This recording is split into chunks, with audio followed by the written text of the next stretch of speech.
पुत्र हनुमान हूँ, रघुकुल तिलक प्रभु श्री राम का एक तुच्छ दास हूँ।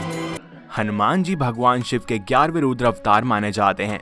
उनके जन्म के बारे में पुराणों में जो उल्लेख मिलता है उसके अनुसार अमृत की प्राप्ति लिए जब देवताओं व असुरों ने मिलकर समुद्र मंथन किया तो उससे निकले अमृत को असुरों ने छीन लिया और आपस में ही लड़ने लगे। तब भगवान विष्णु मोहिनी के भेष में अवतरित हुए। मोहिनी रूप को देखकर देवता व असुर तो क्या स्वयं भगवान शिव जी भी कामातुर हो गए। उसी समय भगवान शिव ने जो वीर्य त्याग किया उसे पवन देव ने वनराज केसरी की पत्नी अंजना के गर्भ में प्रविष्ट कर दिया, जिसके फल स्वरूप माता अंजनी के गर्भ से केसरी नंदन मारुति संकट मोचन राम भक्त श्री हनुमान का जन्म हुआ। हनुमान जी का बाल्यकाल भी अनोखे कारनामों और शौर्य गाथाओं से भरा पड़ा है, लेकिन उनका नाम हनुमान कैसे पड़ा और बचपन में ही हनुमान जी का सामना इंद्रदेव से क्यों हुआ, आज हम इसी कथा के बारे में बात करेंगे। मगर इसको आरंभ करने से पहले अगर आप हमारे चैनल पर नए हैं तो इसको सब्सक्राइब और बेल आइकन को प्रेस करना ना भूलें और बोलें जय बजरंगबली। तो चलिए जानते हैं हनुमान जी की बाल अवस्था की इस कथा को।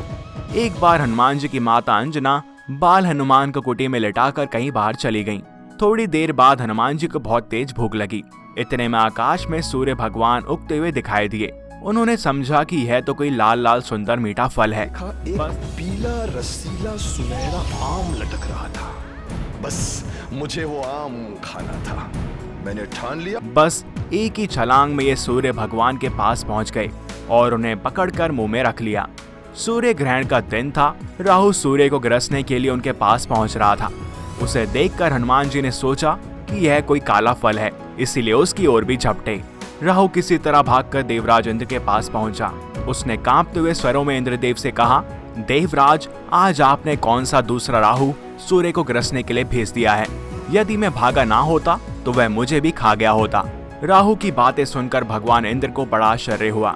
वह अपने सफेद ऐरावत हाथी पर सवार होकर हाथ में वज्र लेकर बाहर निकले। उन्होंने देखा कि एक वानर बालक सूर्य को मुंह में दबाए आकाश में खेल रहा है। हनुमान ने भी सफेद ऐरावत पर सवार इंद्र को देखा। उन्होंने भी समझा कि यह भी कोई खेलने लायक सफेद फल है और वे उधर भी झपट पड़े। यह देखकर देवराज इंद्र बहुत ही क्रोधित हो उठे और उन्होंने अपनी ओर झपटते हुए हनुमान से अपने को बचाया तथा सूर्य को छुड़ाने के लिए हनुमान जी की ठुड्डी पर वज्र से प्रहार किया। वज्र के उस प्रहार से हनुमान का मुंह खुल गया और वो बेहोश होकर पृथ्वी पर गिर पड़े। हनुमान के गिरते ही उनके पिता वायु देवता भी वहां पर प्रकट हो गए। अपने बेहोश बालक को उठाकर उन्होंने अपनी छाती से लगा लिया। माता अंजना भी वहां पर दौड़ी हुई आ पहुंची। हनुमान को बेहोश देखकर वह रोने लगी। वायु देवता ने क्रोध में आकर बहना ही बंद कर दिया। पृथ्वी की सारी हवा खींच लूंगा, कोई नहीं बचेगा।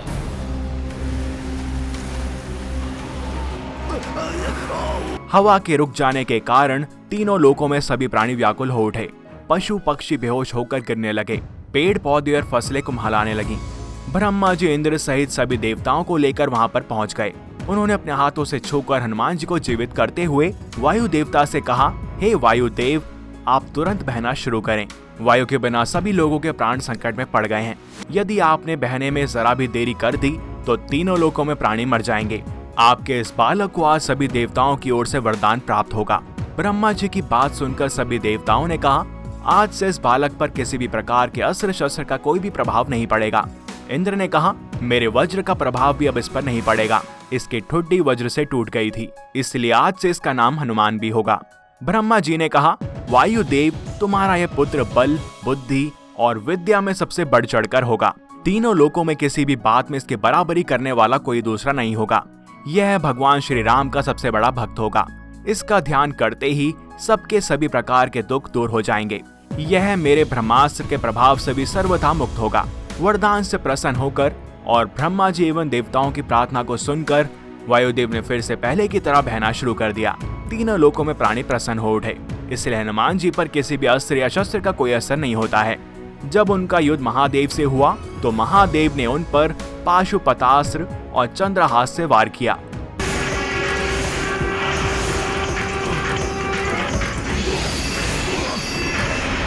परंतु इतने घातक असुरों को भी हनुमान जी ने सहन कर लिया और निष्फल भी कर दिया। उनकी शक्ति को देखकर सभी हैरान हो गए थे। जब इंद्रजीत मेघनाद ने हनुमान जी पर ब्रह्मास्त्र से वार किया तो हनुमान जी ने नमस्कार कर उसका आदर किया और वह ब्रह्मास्त्र एक माला के रूप में आ गया। ब्रह्मास्त्र किसी को भी मृत्यु के घाट उतार सकता है, परंतु हनुमान जी को उसने केवल बंदी बनाया। ब्रह्मा जी के इस अस्त्र ने मुझे हानि पहुंचाने के बजाय मेरे शरीर के चारों तरफ एक सुरक्षा कवच बनाया। और वो भी क्योंकि हनुमान जी को रावण से मिलने की इच्छा थी। हनुमान जी ने तो विष्णु भगवान के सुदर्शन चक्र को भी निगल लिया था। उनकी शक्तियां इतनी अलौकिक हैं कि शनि देव की वक्र दृष्टि, जिससे महादेव भी नहीं बच पाए थे, उसका भी कोई असर उन पर नहीं हुआ। जब शनि देव ने हनुमान जी के कर्मों का हिसाब किया तो शनि देव को ही परेशानी हो गई। ये है हनुमान जी का गौरव और शौर्य। तभी उन्हें हम अष्ट सिद्धि और 9 निधि के दाता कहते हैं। पाताल लोक में से उन्होंने श्री राम और लक्ष्मण को अहि रावण से मुक्त कराया था और उसका वध भी किया था। हनुमान जी इतने शक्तिशाली हैं कि उनके एक वार से ही रावण के जैसा योद्धा भी धरती पर गिर गया था।